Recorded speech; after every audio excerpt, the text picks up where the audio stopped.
President of the United States, Donald J. Trump.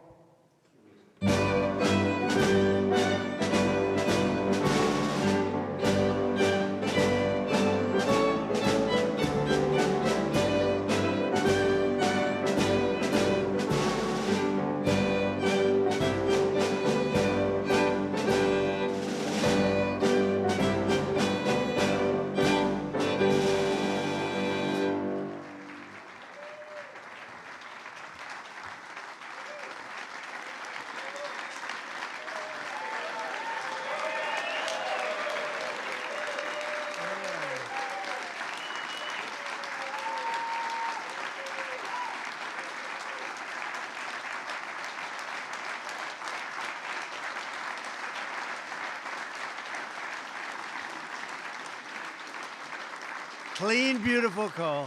Clean, beautiful call. We love clean, beautiful call, don't we, Doug? Huh? I'm thrilled to welcome to the White House the men and women who light our cities. And, you know, you do things that people don't even understand. There's so much. You do so much. You heat our homes, fuel our factories, and turn natural resources into American riches and dreams. Our amazing coal miners. Thank you very much, fellas. That's great.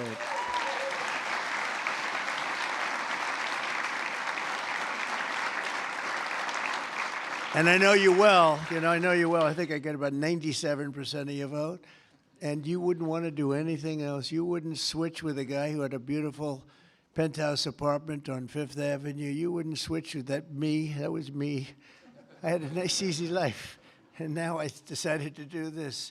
But you know what? We just hit the highest price in the history of the stock market, $50,000. And a lot of people are getting rich with your 401ks and everything else. So our country is back. We have the hottest country anywhere in the world. So it's pretty cool, right? So I want to just tell you, I really appreciate you being here. You're special people. You got mistreated very badly for a long period of time. But you've never had a better friend in the Oval Office than me. And I'm proud to officially named the undisputed, when did this come out, Mr. Speaker? The undisputed champion of beautiful, clean coal. We have to proceed. Always, I don't use the word coal. You know, it needs a PR job because it had a bad reputation for a while. So we're not allowed to say the word coal anymore. It has to be preceded by beautiful, clean coal, okay? We're cleaning it up. Very good. And we're delighted to be joined by Secretary Doug Burgum, who's done a fantastic job from the great coal mining state of North Dakota. And thanks as well to Speaker of the House, Mike Johnson, a fantastic guy who's doing a great job. Thank you, Mike. EPA Administrator Lee Zeldin. He's our secret weapon. He's getting those approvals done in record-setting time. True. Great Senators John Barrasso and Jim Justice. Thank you very much for being here. Hi, Jim. Been a long time, Jim. You're looking good. Shelley Moore Capito. Thank you, Shelley. Thank you very much, darling. Marsha Blackburn, Bill Haggerty, Ted Budd, John Husted, Bernie Moreno, and David McCormick, all here. Great senators, every one of them. Great senators, representatives of the House. Jim Baird, Troy Balderson, Andy Barr, Dave Taylor, Warren Davidson, Troy Downing, Morgan Griffith, Brett Guthrie, Harriet Hageman, Mike Kelly, Dan Muser, Scott Perry, Carol Miller, Dana Harshberger, and Riley Moore. Boy, that's a good group of people. We have some others in here, too, and I'm not going to say it's just too many. Don't get angry at me. I'll never get their vote again. It's very dangerous. I also want to thank the president of the Washington Coal Club, Michael Day, CEO of the National Mining Association, Richard Nolan, along with many of the greatest business leaders in this powerful industry and a great industry it is. But of course, the most important people here today are those who get their hands a little bit dirty to keep America running at full speed, our frontline coal workers, and I'm pleased to report that in the first year of my presidency, real wages for the typical miner increased by more than $2,200. I'd say that's pretty good, right?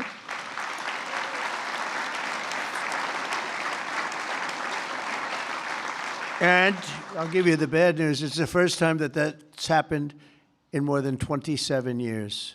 All right? Those other presidents didn't take good care of you. They didn't take good care of you at all. They didn't realize what they had. The last time many of us were together, I signed a historic executive order to ensure that America's beautiful, clean coal plants would keep running when we need it most, and that's 24 hours a day in rain, sleet, and snow. You know, coal can operate when other substances can't. The Biden administration, he had no clue what he was doing. Shut down dozens of coal plants. They shut them down. Literally, it seemed like one a week, one a day. They were shutting them down left and right as fast as you could. They were paying people to shut down a coal plant. And if we had stayed on the ruinous path, we would have seen mass suffering and rolling blackouts all over the country. We would have had blackouts right now all over the country. We would have had a country that, worse than blackouts, every other thing would have been wrong with it too, with all of the horrible things that took place at our border. And right now our border is 100% secure. First time in the history of our country, actually. And you see it all the time. So instead, when large parts of our country were hit with winter storms, it was coal that kept the power on, and it was coal that never was bothered by cold weather, warm weather. It's never bothered by anything. It just keeps on chugging, right? During this vicious storm, and they had some really bad ones, coal generation surged 31%, while solar and wind totally collapsed. I'm not a big fan of those crazy windmills that are all made in China. You know, they're made in China, but not used by China. Let's look for a couple of wind farms in China, see if you can find one. They sell us those things for fortunes, but we don't do them anymore. Have we done any this year, Doug? We're not going to do any, hopefully, for 4 years in this country. They're losers. They lose. You're supposed to make money with energy, not lose money with energy. And they lose a lot of money.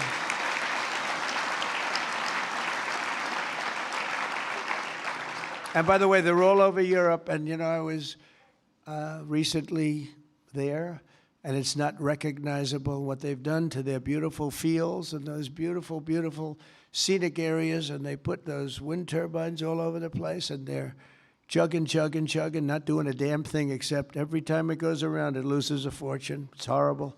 They've lost their way. Not recognizable. And then I wonder why they don't like me over there. But you know who likes me over there? The people like me over there, I can tell you, because they know I'm right.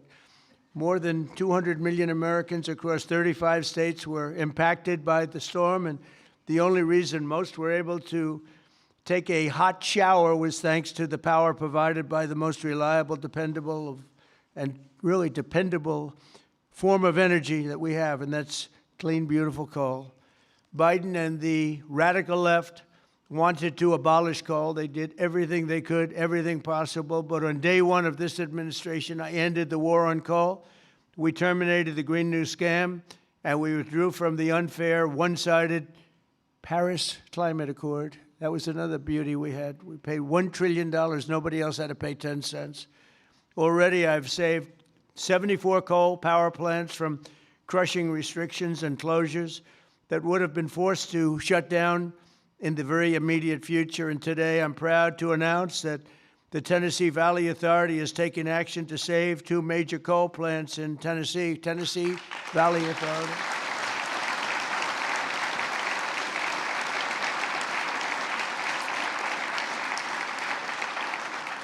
The plants are the Cumberland Fossil Plant and the Cumberland City. It's in Cumberland City. It's a big, beautiful thing that they just wanted to shut down. You know, the Tennessee Valley Authority has gone in a very stupid, very bad direction. The head of it, it's considered sort of semi-private. It's supposed to be semi-public, but it's semi-private.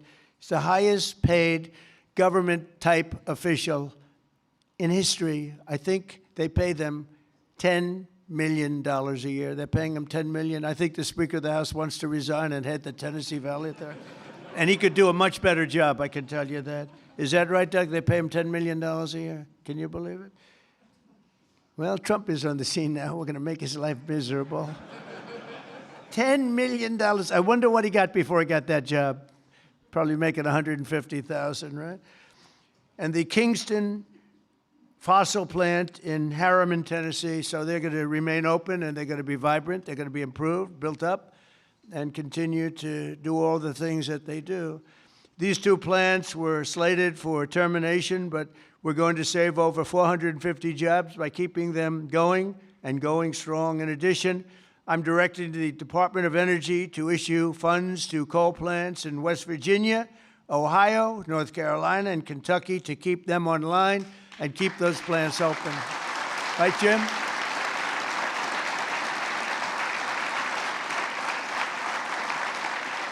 And very importantly, we're also bringing our coal mines roaring back to life under 4 years of the Biden administration, Sleepy Joe. Not a single permit was approved for a new coal mining project. Think of it. 4 years, not one permit. They were all being disapproved, actually. So not a single permit was approved. I didn't know that. But in 1 year of Trump, we've already approved over 70 permits for very big, very powerful mines that are going to be with us for many, many years to come. And we did that over the last 30 days. We did more than half of them because we have the system going now. It's a very reliable source, great source. If you look at some of the most prosperous places in the world, they run on coal. Since I took office, coal production is up by nearly 4 million tons a month after falling for decades. I mean, literally decades. Coal power generation is up by nearly 15% in my first year, and that number is going to be about 25 or 30% this coming year, at least. These pro-American energy policies are bringing energy prices way down. You see what's happening even with gasoline. I was in Iowa last week, and it was $1.85 a gallon. And many of them are $1.99 and $1.91 I saw. We have them under $2 a gallon now. A little while ago, just a year and a half ago, they were at $3.50, $4, $4.50. In California, $7 because of its crazy taxes. Coal is one of the lowest price energy sources, and it's probably considered by almost everybody to be the most reliable. It requires no subsidies because you make money with coal. More coal means lower cost and more money in the pocket of the American citizens and in the pocket, frankly, of the United States of America. That's not bad. Every once in a while, we have to take care of our country, right? With us today is Kayla Blackford, who drives a haul truck at Bear Run Mine in Dugger, Indiana. Great state. We love Indiana. I only like states that are one so big, you know. I want to pick no, I like them all. Where she has worked for 5 years, and she's joined by her wonderful husband, Eric, who also works at the mine, and their really incredible son, Isaac. And Kayla, if you could come forward, I'd like to just have you say a few words, please. Come on up. Where's Kayla? Kayla, oh, hi, Kayla.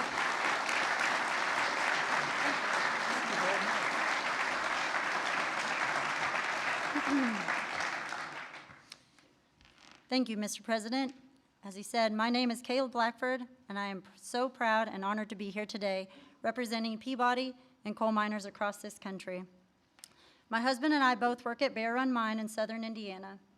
I drive a haul truck, and I train others on this large piece of equipment.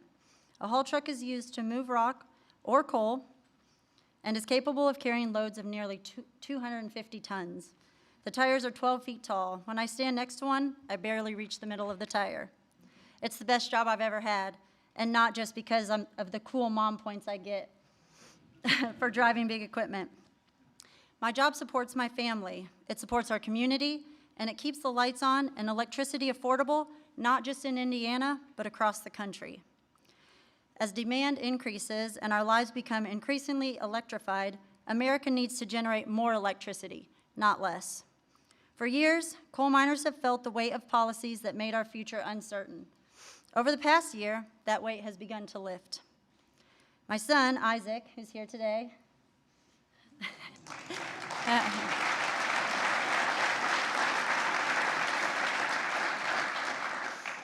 has friends whose parents also work at Bear Run. And when you grow up seeing huge mining equipment from the road, like Isaac and his friends do, you dream about the day when you get to run that equipment.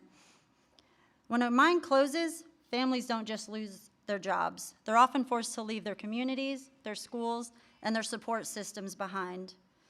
The common sense policies to keep coal plants running implemented by this administration mean that my husband and I can keep working, stay where we are, and continue raising our son in our community that we call home.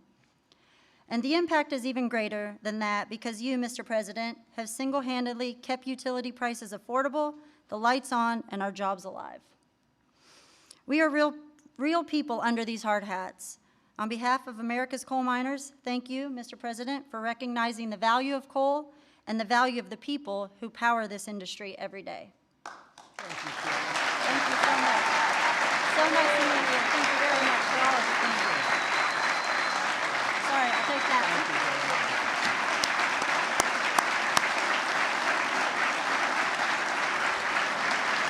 Good job. She did a good job, right? Look at the boy. He's so proud of Mom, huh? Did a good job? Couldn't do better, right? Anyway, thank you, Kelly. That's really nice. Thank you very much. Coal is also critical to our national security, vital to everything from steel production to shipbuilding and artificial intelligence. It's incredible what's happening with coal. And it's also incredible how clean they're able to keep it now with all of the new techniques. By using it, they're able to do things environmentally that are amazing. You see that. That's why I'm also pleased to announce that in just a moment, I will sign an executive order that directs the Department of War to work directly with coal plants on the new power purchasing agreements, ensuring that we have more reliable power and stronger and more resilient grid power. And we're going to be buying a lot of coal through the military now, and it's going to be less expensive and actually much more effective than what we have been using for many, many years. And again, with the environmental progress that's been made on coal, it's going to be just as clean. As some of you may know today, February 11th is Thomas Edison's birthday. There could be no better way to honor the legacy of the man who lit the world. Did you know that? The man who lit the world, Isaac. Do you know that? You ever hear of Thomas Edison? A little before your time, slightly. But then to reaffirm our commitment to American energy independence and the American energy dominance. We're going to be dominant. We are dominant right now. We have a new group of people that we're very close to, become very close to, and that's called Venezuela, where we're taking in this case, oil. We had 50 million barrels of oil that we have floating right now to Houston to be refined, and we're getting energy from all different sources. And so oil and gas is fantastic. So many of them are so good, but we're not going to use the bad ones. America is now the #1 energy producer in the world. We are by far #1. In fact, we're very soon going to be #1 by double what #2 is. And under our leadership, we're becoming a massive energy exporter.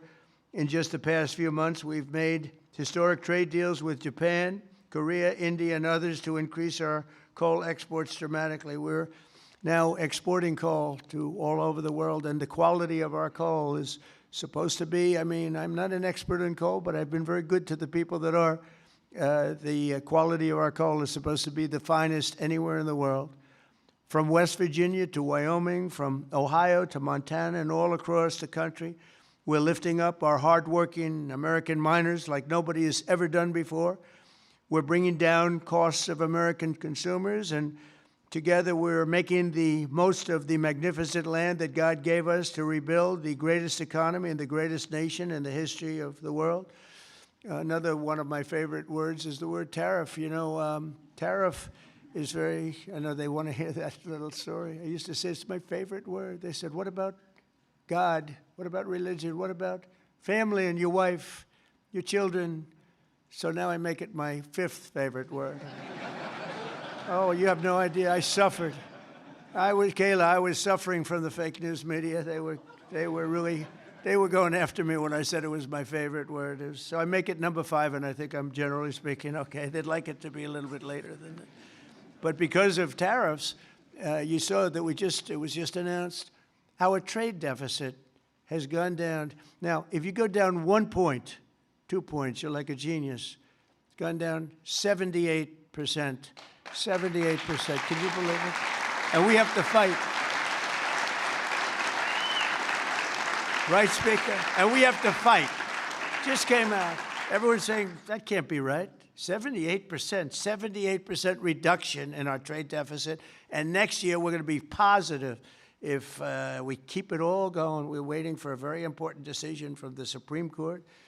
But I want to thank the speakers here because you have fought with me. You got it very early. Now almost everybody's getting it. But it's numbers that we've never seen. The other thing is breaking 7,000 on the S&P and very importantly, 50,000 yesterday. 50,000 we broke on the Dow. And if you remember, when I won, they said if he could ever produce 50,000 by the end of his fourth term, by the end of his fourth year, it would be unbelievably successful. Well, we produced 50,000 in excess now, went up today, in excess of 50,000 at the end of my first year. So that's some difference. And that's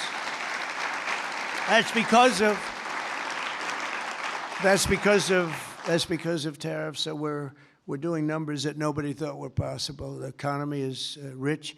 I tell the story that in Saudi Arabia, the king said, you know, sir, a year and a half ago, we were all saying you were a dead country, and now you have the hottest country anywhere in the world. That's true. We're the hottest country anywhere in the world, and a lot of reasons.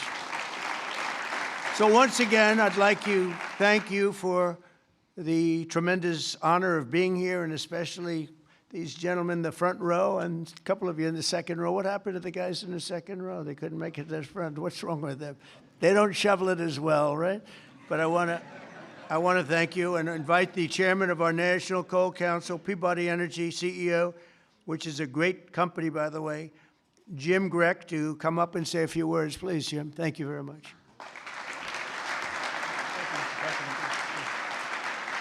Taylor's a tough act to follow. Mr. President, we stand here today representing the thousands of coal miners across the country to express our deep gratitude to you, sir, for the actions you've taken to support our industry. Your leadership and decisive actions have sent a powerful message. We have a president who, more than any other, deeply understands the importance of coal in supporting the future of this nation. Sir, you know what most people don't. The U.S. has more energy in its coal than any nation has in any single energy source. We have more energy than Russia has in its gas, and we have more energy than Saudi Arabia has in its oil. Yet before you, sir, presidents were afraid to allow coal to help keep electricity abundant and low cost. And Mr. President, that changed with you. We saw the impact of your wise policy in real time during the recent winter storm as temperatures plunged and demand surged. The coal plants you directed to keep open provided the stability and resilience that the grid needed. And today, thanks to your leadership, sir, we are working with your administration on the potential to build new coal-fueled power plants and having coal emerge as a source of rare earth elements and critical minerals that are essential for our national security and economic future. And because of you, sir, the mining towns that once feared for their futures are seeing new investment, renewed optimism, and a sense of pride restored. Families feel more secure, local businesses are growing again, communities that had been written off are reinvigorated. For the thousands of workers across this industry, your support has meant more than policy, sir. It has meant dignity, stability, and the recognition that their work matters in making America great again. So, sir, Mr. President, on behalf of Michael Day, the chairman of the Washington Coal Club, and all the coal miners across our great country, I'd like to ask there's some executives and coal miners that are going to join us on stage, and we are going to present you an award, sir. Oh, it's great. Thank you very much. Thank you.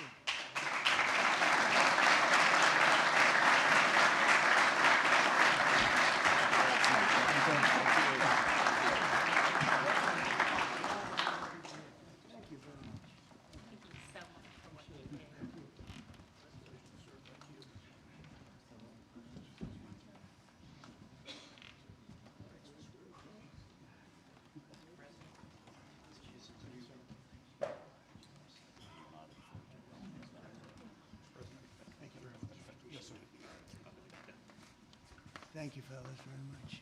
Thank you, Mr. President. Sir, to show our appreciation, the trophy says the undisputed champion of beautiful, clean coal. Thank you, sir.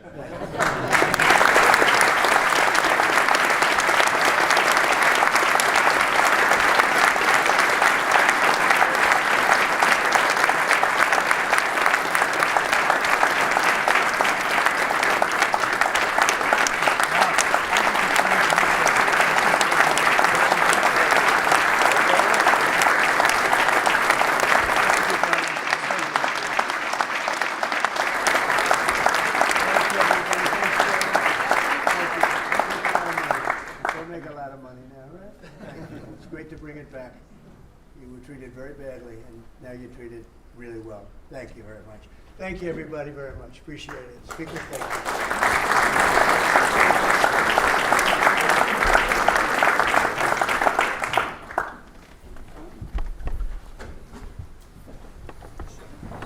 you. We don't use auto pens.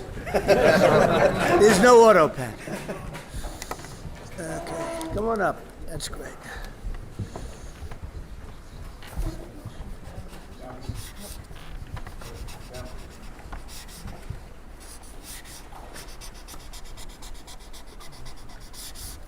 Okay. Here you go, fellas. Take these. Take these, guys.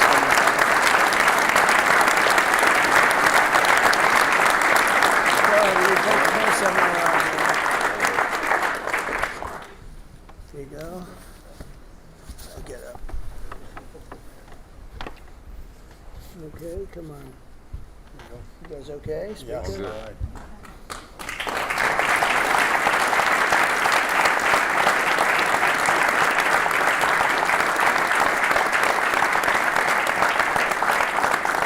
Thank you very much. Good. Thank you very much, folks. Good luck. Make a lot of money. All right? Have a good time. Thank you. President Waterloo.